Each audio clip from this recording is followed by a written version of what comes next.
Hello. This is a World University and School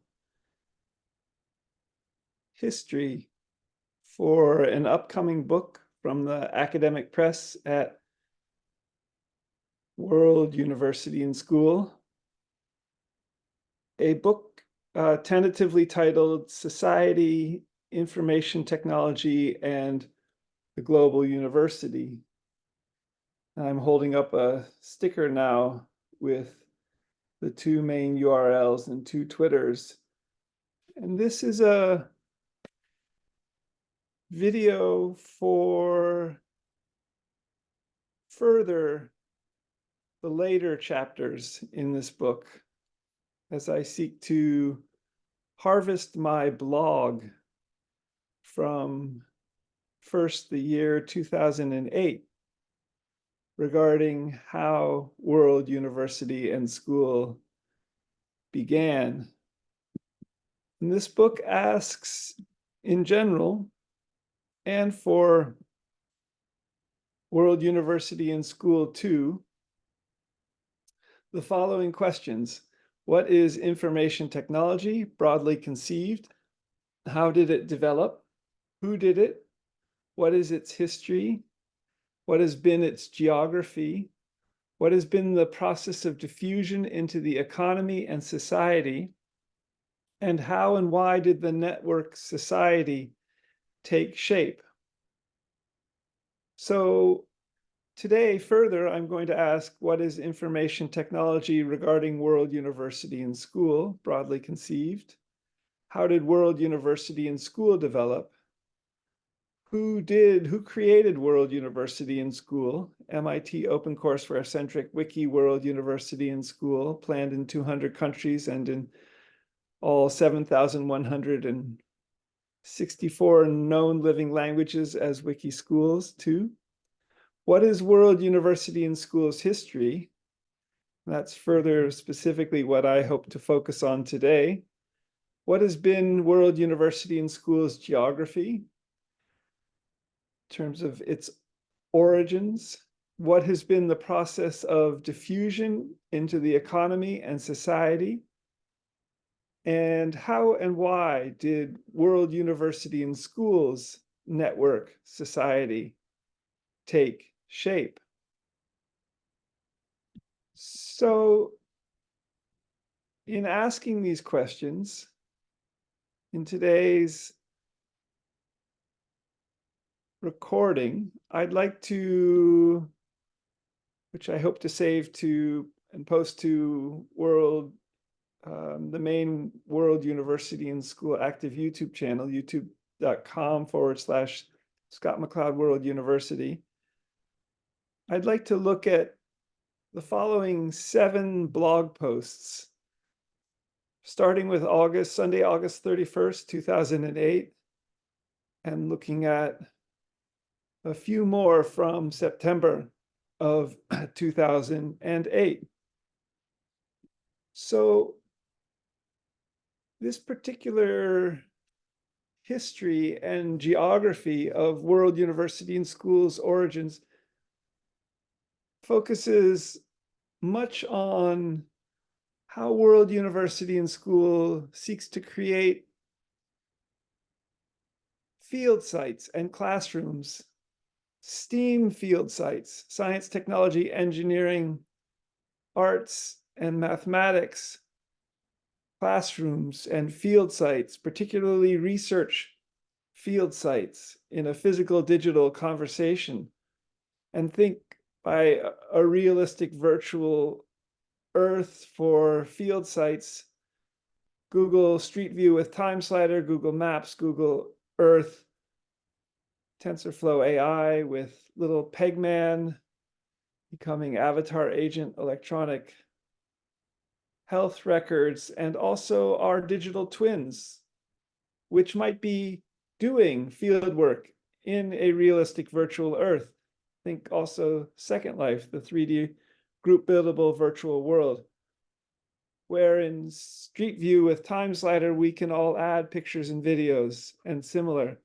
In a wiki sense, curating, adding, teaching with them potentially.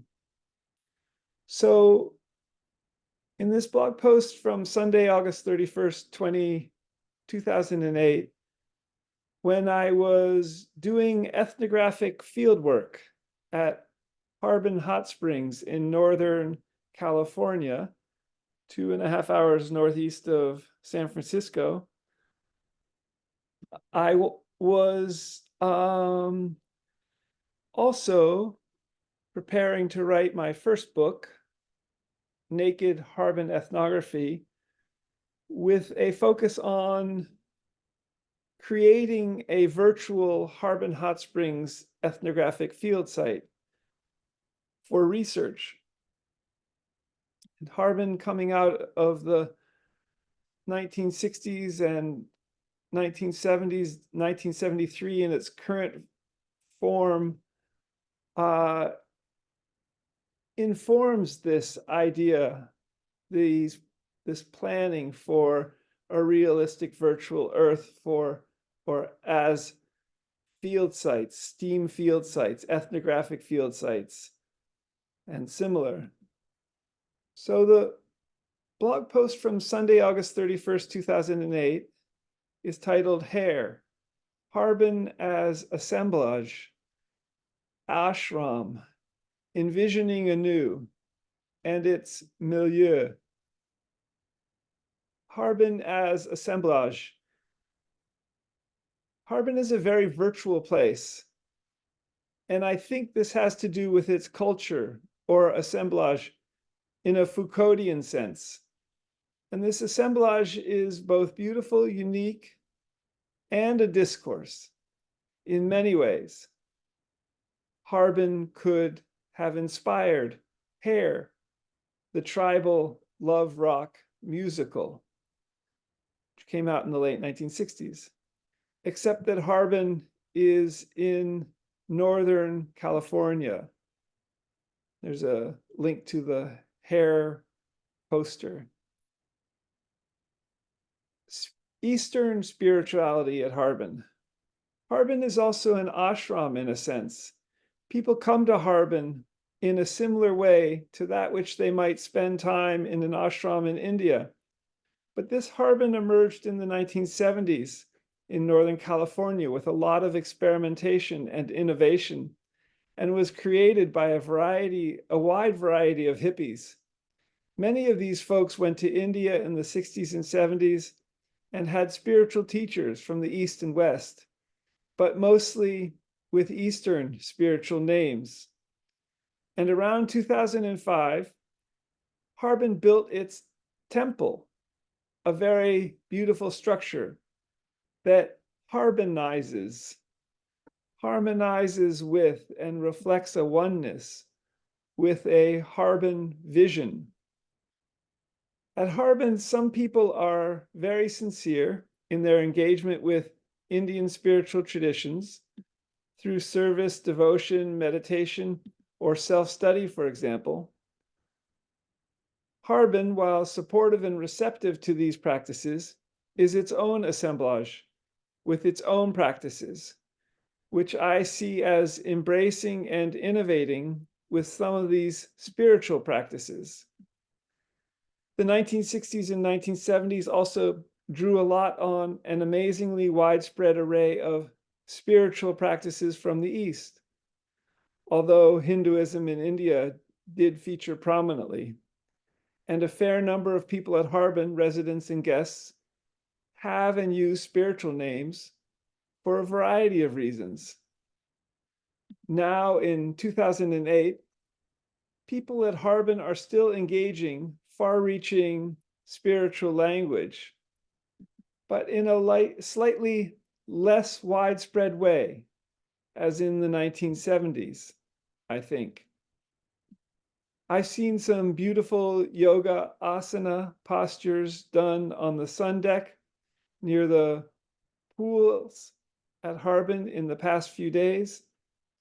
I think this is a result of the widespread growth of yoga beginning in the 1960s and 1970s in the US.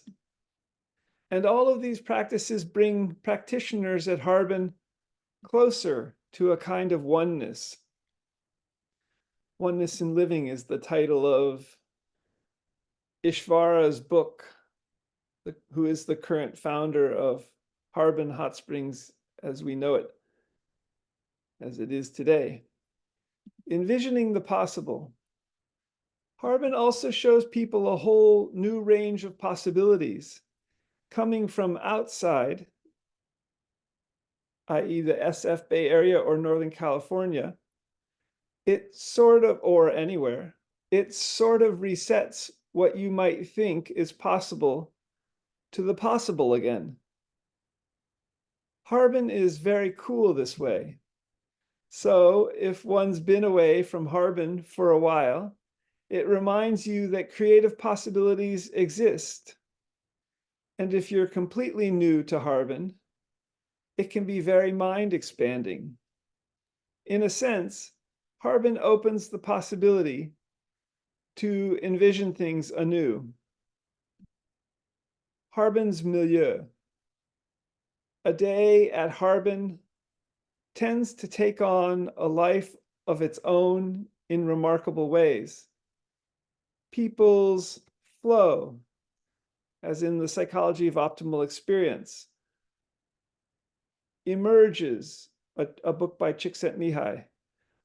People's flow emerges in relation to Harbin's milieu. Harbin may minimize cell phone use and wireless internet access, for example, to shape this possibility. So that's the first blog post from August 31st, 2008 that I'd like to share here as informing a STEM field site, anthropological field site for science, technology, engineering, art, and mathematics research and ethnographic research. And what I'm hoping to facilitate in seeking to create a realistic virtual Harbin hot springs, and realistic virtual Harbin as a hashtag on Twitter, is potentially a possibility to time slide back in Google Street View with Time Slider conceptually to the 1960s and 1970s in a virtual Harbin, and both, for example, soak in the warm pool. So begin to, with participant observation anthropologically, begin to explore, for example, this oneness that I wrote about in this blog post that seems to find fascinating form at Harbin Hot Springs. Hopefully this will emerge as World University and School creates ongoing STEM field sites for all kinds of science, technology, engineering, mathematics, and social science research, STEAM research too, and potentially in Google Street View with Time Slider. Will we be able to visit a virtual Harbin Hot Springs in 1973 in a digital mask or in a multimedia room that's different from a virtual Harbin Hot Springs in 1977, as this data aggregates that will inform and feed into, with artificial intelligence and machine learning, conceptually Google Street View with Time Slider, Harbin Hot Springs in 1974 compared to 1975 or 1994. And also, can we then possibly soak in our home bathtubs as part of the Harbin experience from home in a realistic virtual Earth. So all these ideas were coming to inform World University and School as it was taking shape, and which I've explored in the 3 previous videos that I've created, harvesting my blog from 2008 in February and March of 2024. So this is the 4th video as I seek to create a history and geography of World University and School for my Society, Information Technology, and Global University upcoming book, published to paper, potentially. So the second blog post I'd like to share with you is from Wednesday, September 3rd, 2008, titled Thistle, Foucault's Care of the Self, and Harbin Hot Springs. And I'll just read perhaps a first paragraph, and then also read the comment from Colin Koopman, a philosopher now at the University of Oregon, whom I know from UC Berkeley anthropology in around the year 2000. He commented on this blog post from September 3rd, 2008 at the bottom, and his observations are fascinating and bring out a conversation aspect also about the emergence of a realistic virtual Earth for STEAM field sites, for example. So Foucault's care of the self and Harbin Hot Springs. The blog post begins, in examining how caring for the self functions, Michel Foucault, in the course summary, in his hermeneutics of the subject, problematizes how caring works. For Foucault, care of the self, epimeleia, huto, and cura sui, page 491, I'm not pronouncing the Greek correctly, or the Greek or the Latin correctly, refers philosophically to taking care of oneself and being concerned about oneself. For Foucault, this involves a kind of therapeutic practice, and also having free time to further this.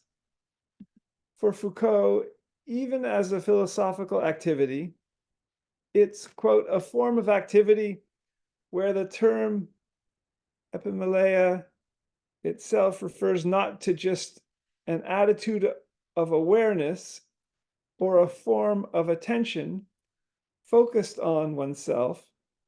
It designates a regular occupation, a work with its methods and objectives, page 493.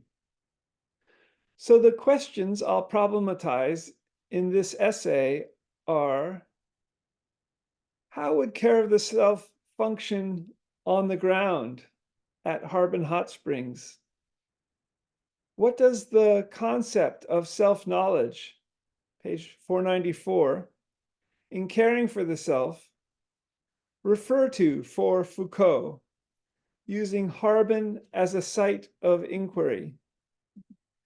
And what does the concept of ascesis, page 498, refer to, also in relation to Harbin? Lastly, what are examples of practices of care of the self at Harbin? Harbin is significant as a site of inquiry because it's an unique assemblage that may make possible specific ways to care for the self. So I wrote this, I think, in a UC Berkeley anthropology course, and there are 4 or 5 more paragraphs.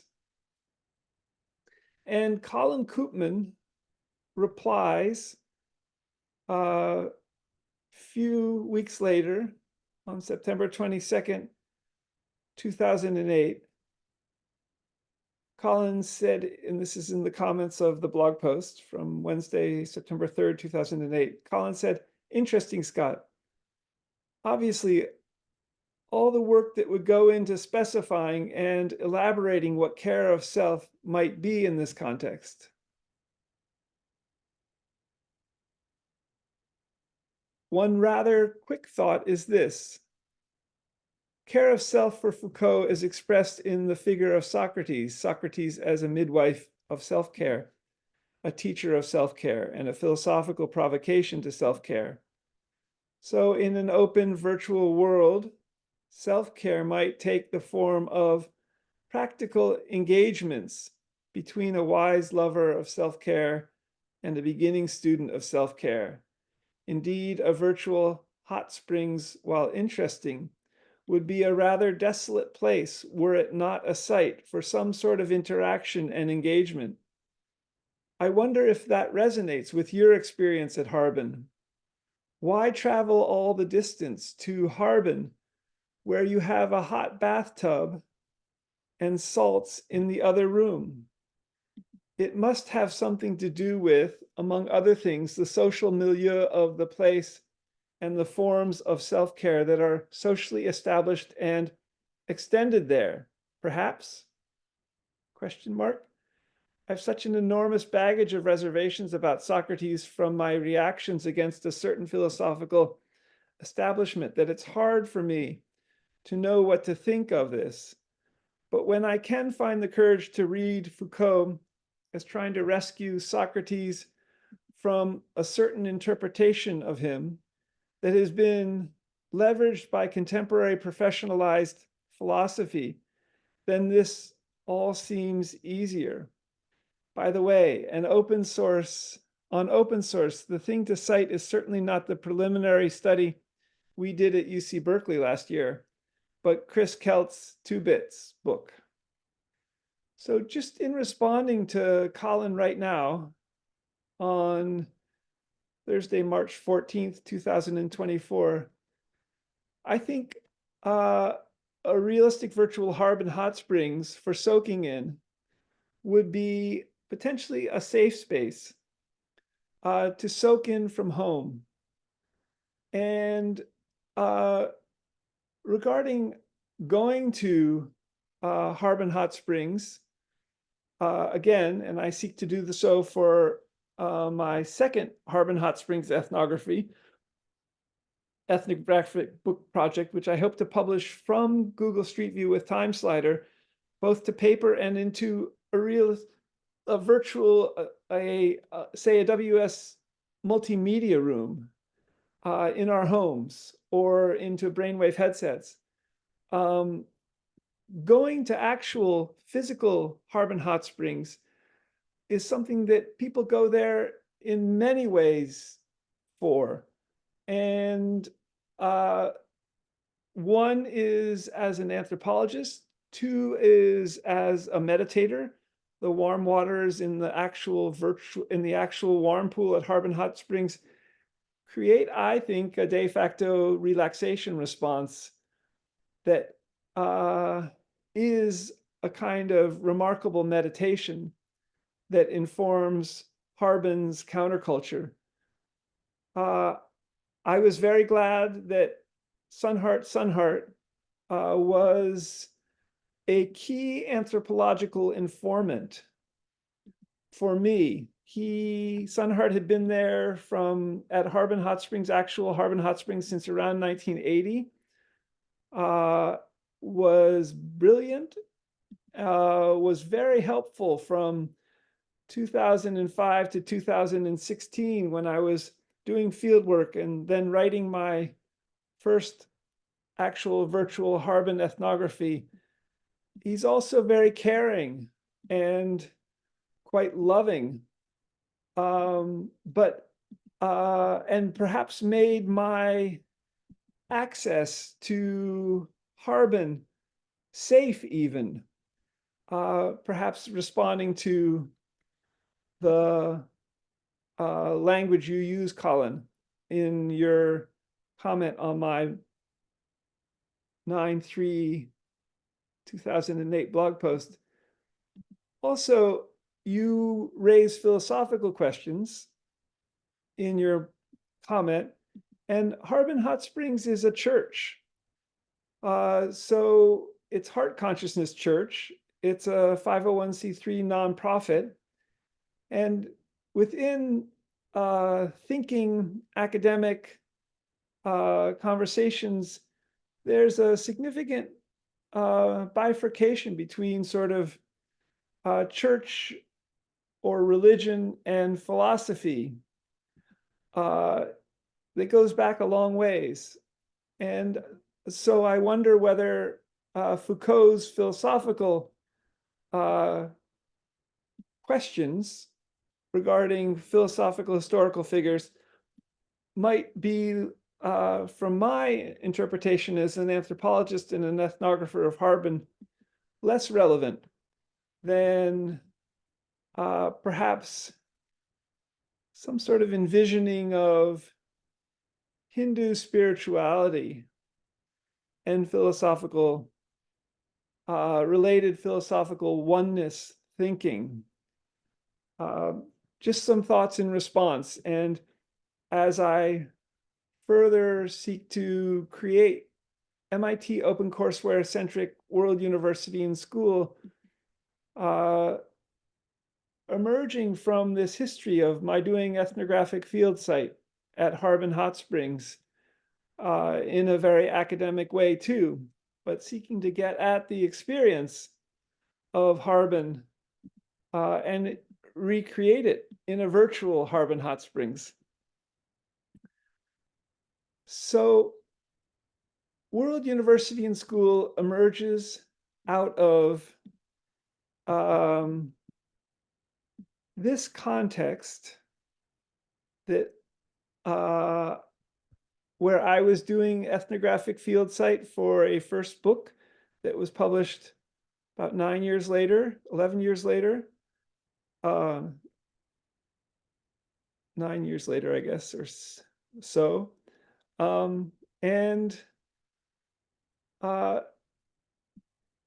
Colin, fascinatingly, Colin Koopman also, just to carry on a little bit regarding talking about this September 3rd, 2008 blog post, which Colin Koopman responded to. Colin also published an article in the New York Times laying out some of his thoughts dated March 18th, 2023. So 15 years later, after he commented on my blog post.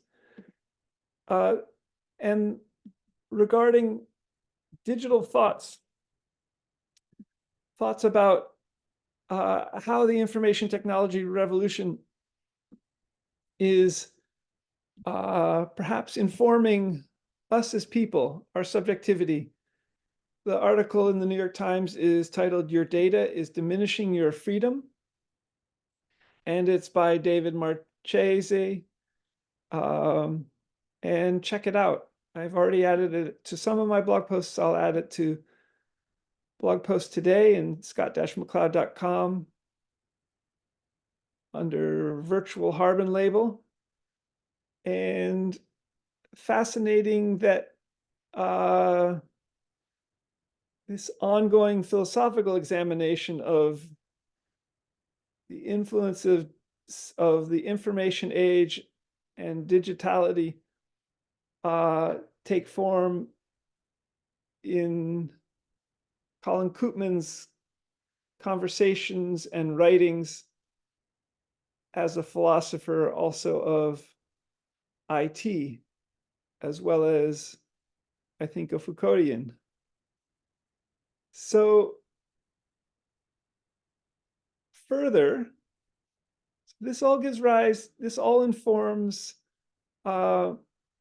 my approaches to Harbin Hot Springs as ethnographic field site, as a realistic virtual Earth for field sites And as MIT OpenCourseWare-centric World University and School continues to seek to grow possibility for scientists and thinkers and all of us to create this realistic virtual Earth for STEAM and for new forms of narrativity, and with a focus on field sites. In a blog post on Wednesday, September 17th, 2008, titled Bird of Paradise, Relaxation Response, Music, Flow in a City,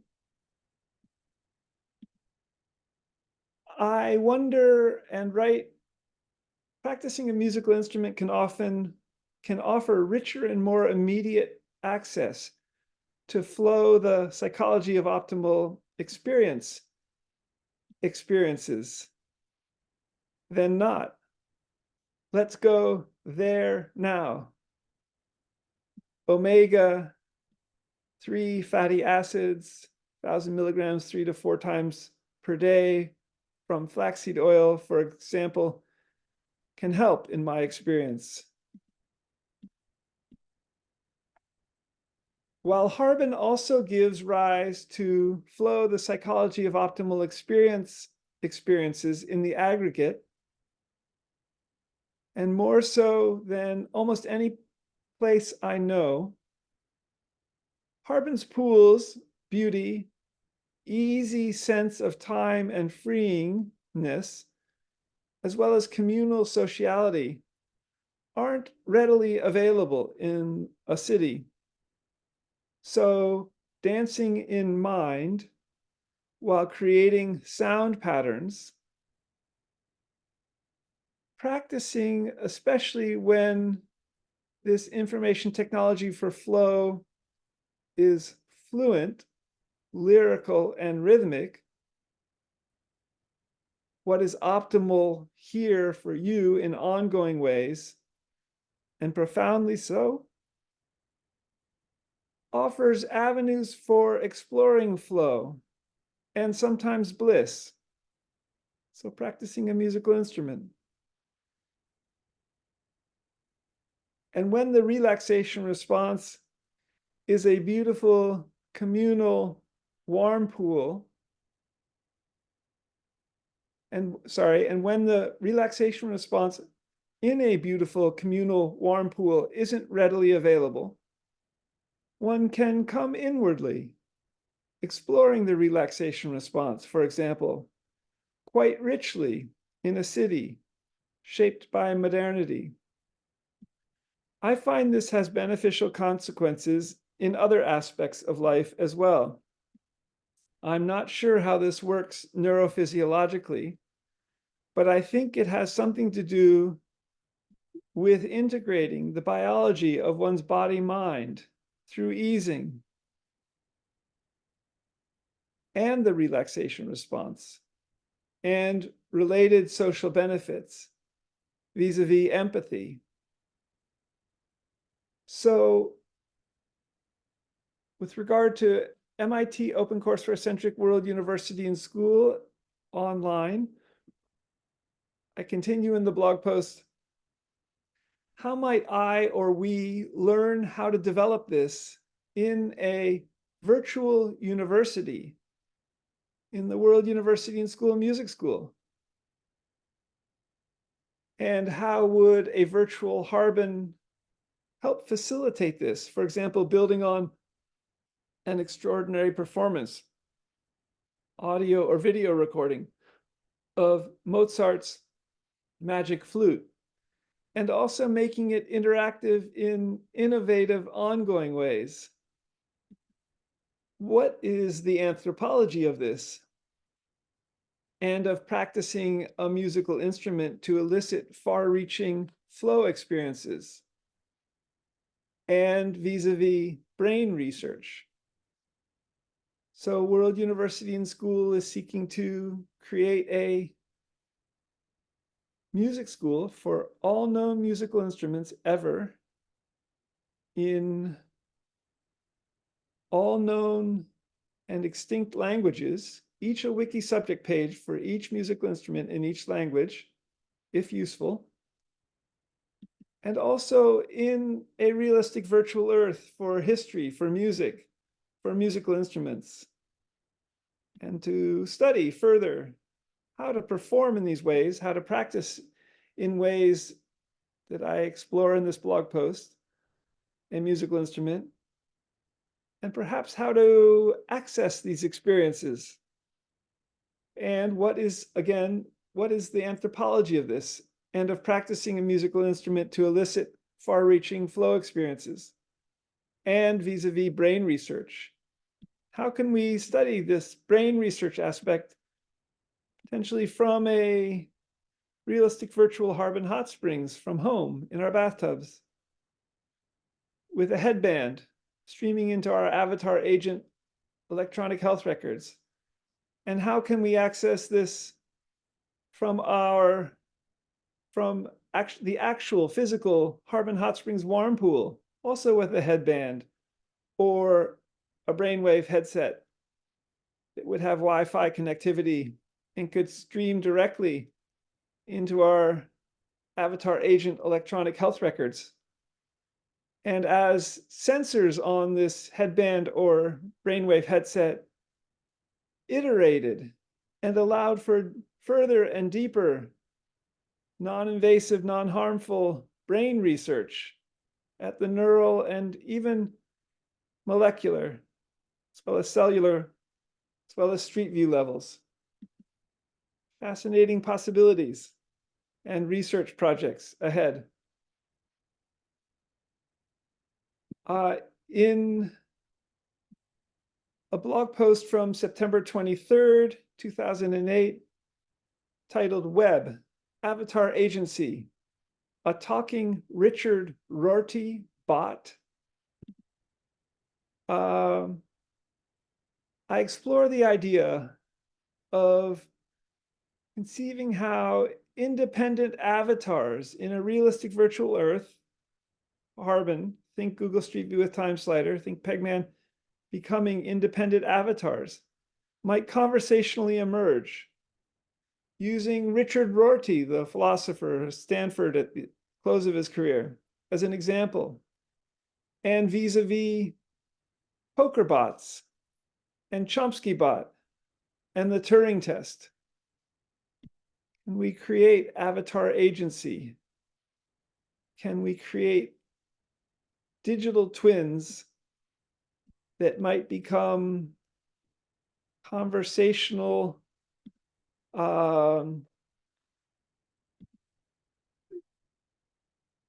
partners, perhaps informing us about Harbin hot springs? Could I create a Sunheart avatar agent or avatar bot? And with the few recorded interviews and talks I have with him, and with natural language processing and similar, create a virtual Sunheart. Sunheart's first given name was also Colin, but I never learned his last name. I think he was born and grew up in Ohio. I also explore this idea in the last of 5 talks I gave at UC Berkeley in the anthropology department in the tourism studies working group talk from 2020, I think, and regarding Sunheart and bringing him alive again as an avatar agent, potentially with digital technologies. The 5th blog post I'd like to share with you from Thursday, September 25th, 2008, is Harmony, titled Harmony, Choral Music, Care of the Self and Harbin. The tenors this late afternoon stood in front of the rest of the chorus singing Brahms' gypsy songs, Zigeunerlieder. Tears welled up in me as I heard for the first time different sections sing together so exquisitely and finely. As a tenor for the first time, I have sung bass baritone in the past. I have stood only in the back and been moved by different sections singing together, but not like standing in front. What voices and singing can do. I'd like to bring these singing processes together with eliciting loving bliss neurophysiology to create a new form. As I envision this new form, it's kind of chamber music, choral music, contact improvisation, and Human Awareness Institute Love, Intimacy, and Sexuality workshops exploration. But I haven't yet seen how this might actually work.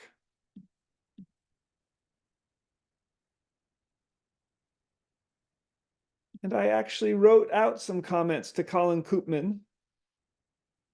And I'll read them right now in these regards. Thanks for your insightful comments on this blog post for the September 3rd, 2008 entry, Thistle, Foucault's Care of the Self and Harbin Hot Springs.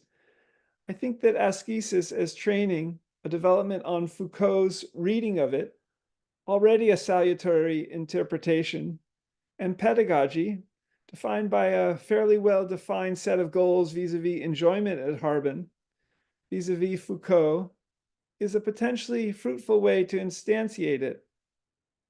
What language or thinking might best engage Foucault vis-a-vis this? From which of Foucault's texts did Eamon's anonymized name for someone, an ethnographic informant, I think, from which of Foucault's texts did Eamon's "What is practice and what is a decisive moment" from September 2008 Labinar with Paul come from, or were extrapolated from? This was in a Labinar with a UC Berkeley professor of anthropology, in which we were meeting on September 17th, 2008. Concerning the virtual, here's a brief response of one key philosophical articulation with Foucault vis-a-vis Deleuze that I'd like to think through in the bioluminescence blog post, Deleuze and Virtuality, on September 2008, which I won't explore here today. Continuing my response to Colin Koopman, vis-a-vis your reading of Foucault and my actual virtual ethnographic Harbin project, is Socrates responding to an ethos context in Athens where Socrates' care of the self orientations emerge in response to a specific tradition, context, ethos, assemblage? How would an ethnography of Socrates' world read?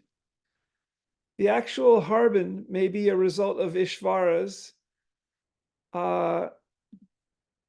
and Ishvara and somehow Harbin vis-a-vis the 60s and 70s, thinking since 1972, as well as every other hippie that's come through Harbin's gate, somehow in the aggregate.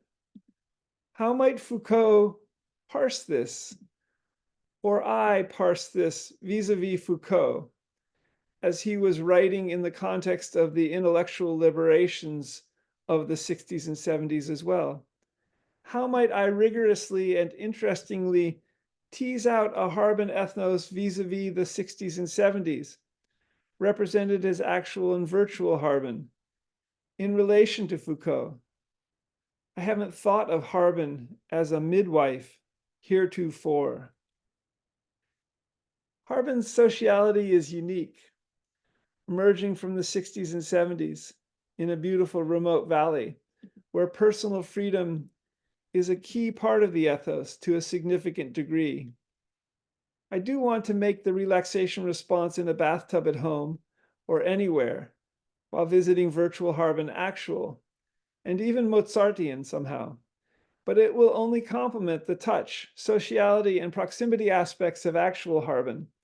And travel itself, for me, elicits a kind of bliss too, different from walking to one's hypothetical, beautiful bathroom in one's home.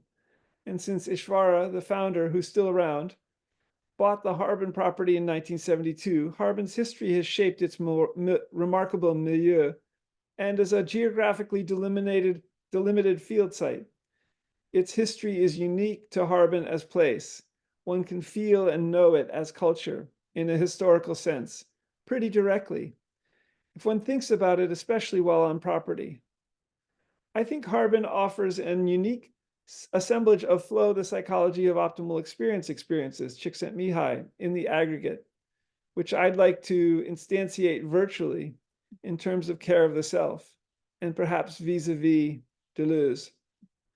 I was impressed with Chris Kelt's writing when I read 2 bits, introduction, and also that readers might edit the text in a variety of ways.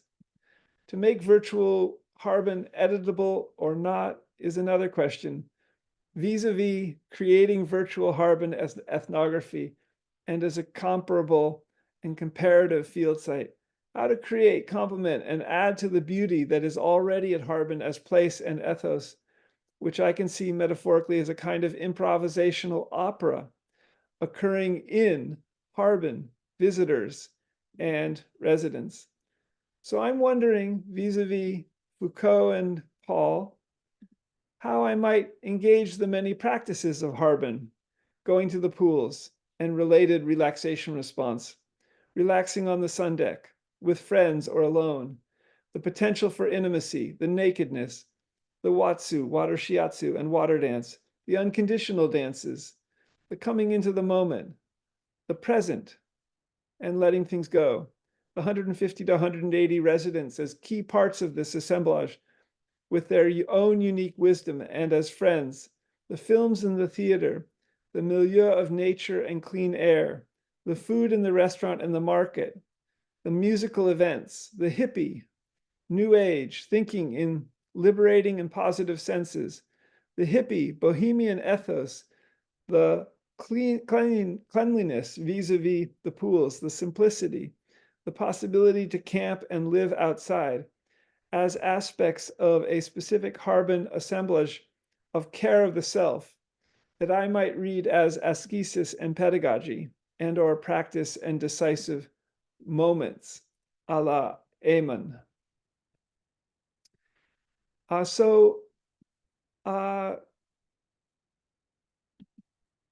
One more blog post from Sunday, September 28, 2008.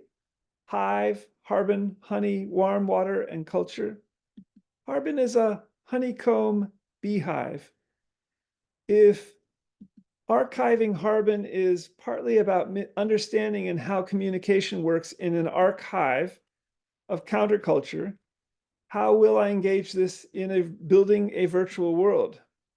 A virtual world made with OpenSim, virtual world software, which can be developed independently, or having a connection to, independently of having a connection to the internet.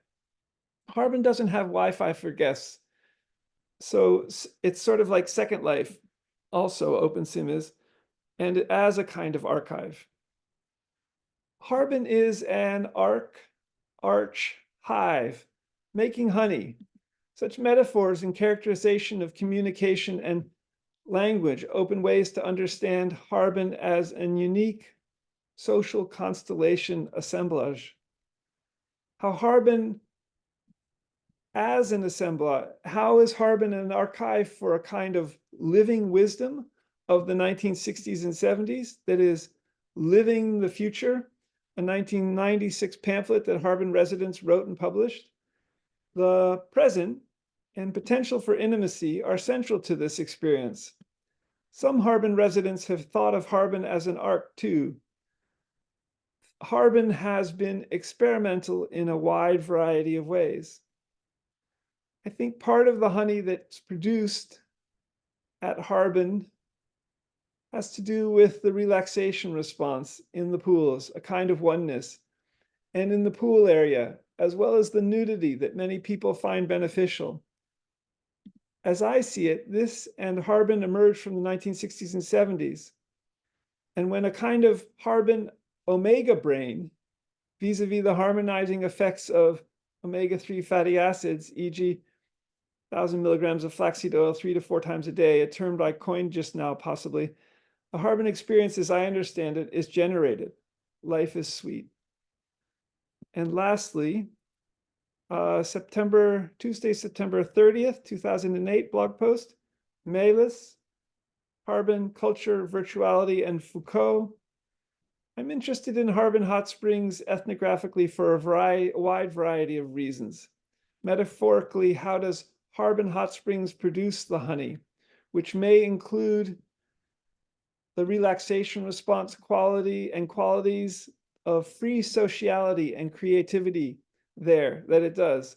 In other words, how does this milieu, assemblage apparatus, give rise to the Harbin experience, which is varied and individual, a certain kind of neurophysiology as part of a concept of mind or subjectivity? There are interesting minds there that process code remarkably and multifacetedly in countercultural hippie and new age ways as well. How does this work?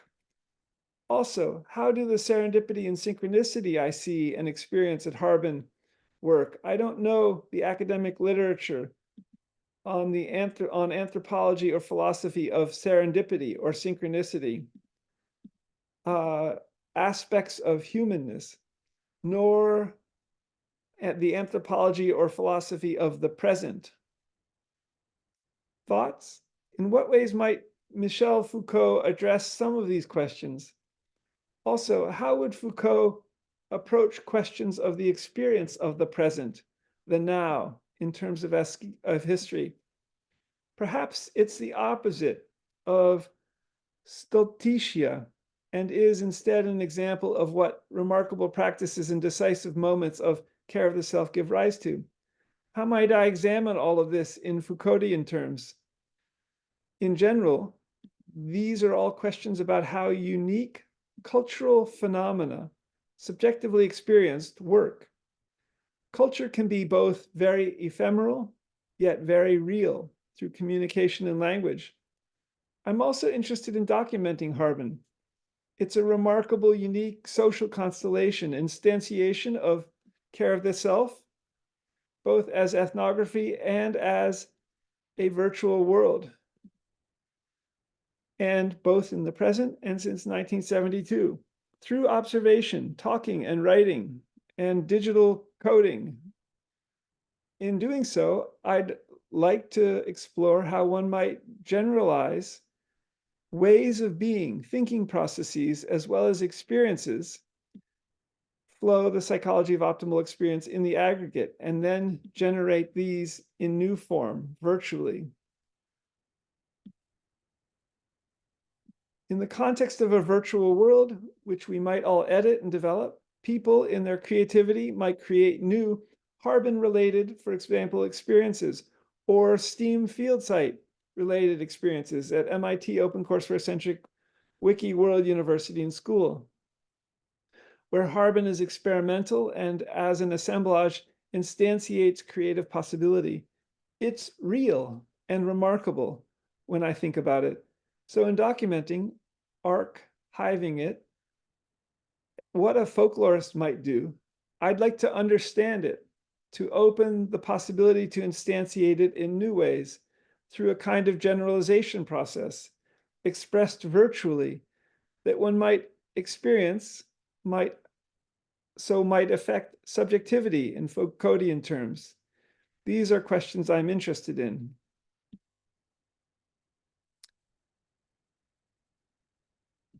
And then there was a response to this blog post too, which I just came across the other day.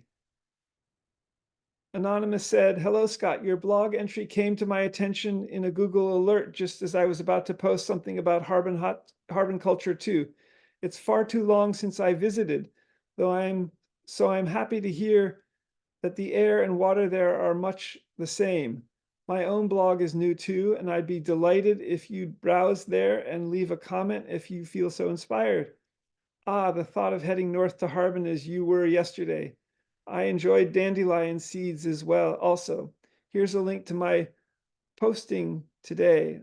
aquapoetics.com/2008/10 my-first-visit.html from October 4th, 2008,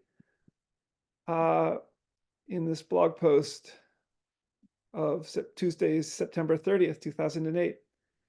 So this is part of the context that was informing how MIT OpenCourseWare-centric world, university, and school was emerging. And what I seek to facilitate in MIT OpenCourseWare-centric Wiki World, University, and School realistic virtual Earth in Google Street View with Time Slider for STEM field sites even further. And in an iterating way through even the centuries ahead, potentially, online and in new ways. So this is part of the history of the emergence of MIT OpenCourseWare-centric world, university, and school, and also its geography regarding the questions I'm asking in this book about the history and geography of the information technology revolution. I'll post further origins of MIT OpenCourseWare-centric world, university, and school in video in the next few days.